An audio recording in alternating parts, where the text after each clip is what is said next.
I've done more than 4,000 twin flame and soulmate reading. I want to talk about an energy dynamic that I see so much, especially in a traditionally male female dynamic, which is essentially the divine masculine or the male in the situation. Regardless of gender, sometimes it can be swapped around. The divine masculine experiences what I like to call crippling insecurity, essentially feeling so unworthy of the feminine. And this can lead to so many dynamics of self sabotage, pulling away, pushing away, the runner chaser dynamic, if you want to call it that. Let's talk about why this happens on an energetic and spiritual level.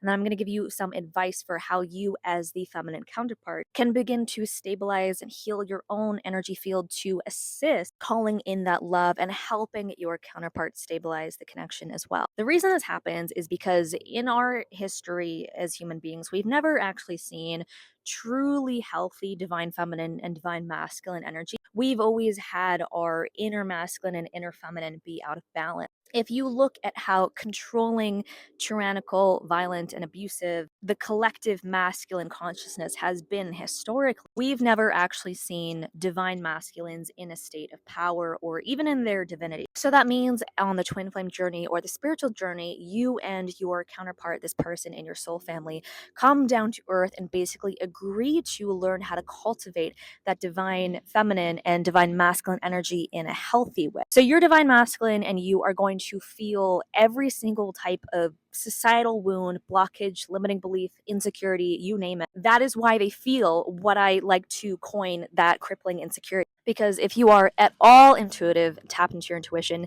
you are probably intuitive, especially if you're watching this video and you've aligned with my frequency. You can literally feel like how crippling this insecurity and this anxiety can get. They feel that they are so inferior and undeserving of the divine feminine. And a lot of this has to do with ancestral trauma and them really feeling into that guilt of the divine masculine consciousness of not having treated women right, acted in alignment, acted in line with their integrity. So when that intense shame and that intense fear comes up, it can really lead to running and pulling away, right?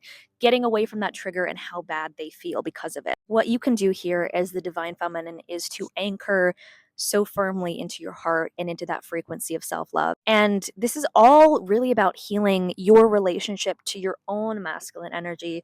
And this will reflect in how you feel about external masculine energies in your reality. On a surface level, this can look really simply like healing your relationship with men, attracting healthy men, allowing healthy male energies into your life, having really strong boundaries, a lot of healthy self love. But more than anything, it's about repairing this internally wounded parental dynamic, learning how to be in harmony with your internal energies and attracting healthy and healed people into your life. So, all in all, just know that if you are experiencing this, this is part of a greater collective shift. It makes sense what you're going through, and so many other people are going through it as well. This is a conversation that I have with so many of my clients, and the advice that I give them is always the same: to simply focus on their healing and to really anchor in those new healthy paradigms, that internally healthy divine feminine and divine masculine energy. If you need help doing that healing, healing your inner child, healing your energy, healing emotional trigger, writing your frequency in terms of relationships and who you're calling in, I have a free healing course called the Aligned Activation Series, which you can follow along with step by step. This will lead you through the process of understanding how law of attraction works, how to call in healthier relationships, and how to do inner child healing in a way that's very regulated and grounded. Let me know in the comments if this video resonated with you and you can relate to these dynamics, because these are dynamics that I see in so many twin flames.